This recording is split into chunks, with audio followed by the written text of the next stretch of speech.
நமக்கு வாழ்க்கையிலே ஒவ்வொருவருக்கும் ஒவ்வொரு விதமான தேவைகள் இருக்கின்றது.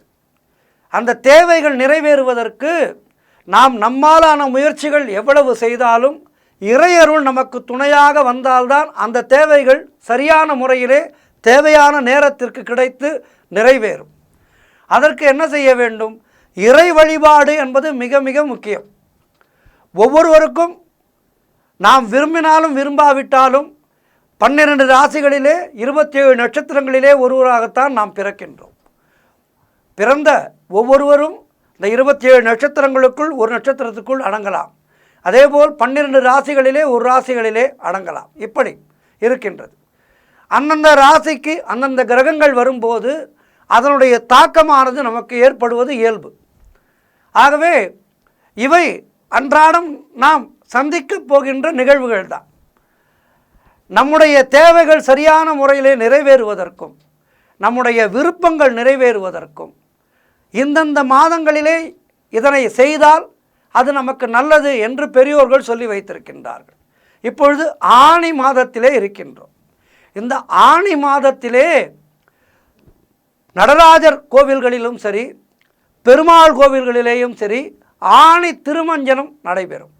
இந்த ஆணி திருமஞ்சனத்தை தரிசனம் செய்பவர்களுக்கு திருமணத் தடைகள், கல்வி தடை, நல்ல ஆரோக்கியத்திலே இருக்கின்ற தடை, பின்னடைவுகள் இவையெல்லாம் இந்த ஆணி திருமஞ்சனத்தை தரிசனம் செய்பவர்களுக்கு அந்த நடராஜ பெருமாளுடைய அனுக்கிரகத்தினாலே நடராஜ பெருமானுடைய அனுக்கிரகத்தினாலே அவை தீர்ந்து அவர்களுக்கு நல்லது நடக்கும் என்பது ஐதீகம்.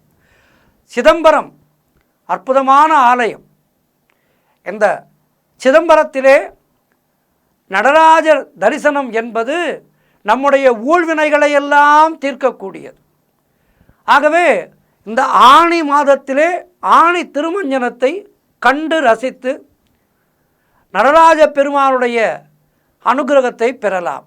அதேபோல் பெருமாள் கோவில்களிலே நடைபெறுகின்ற ஆணி திருமஞ்சன நிகழ்வுகளை தரிசித்து இறையருளை பெறலாம். நம்முடைய வேண்டுதல்கள் நிறைவேறும். இது ஆணி மாதத்திலே இருக்கின்ற அற்புத நிகழ்வுகள். இதனை கண்ணார கண்டு நம்முடைய ஜாதகங்களிலே இருக்கின்ற தோஷங்கள் விலகுவதற்கு இந்த தரிசனங்கள் நமக்கு மிகவும் உதவியாக இருக்கும். அதேபோல் அடுத்து வருகின்ற மாதம் ஆடி மாதம்.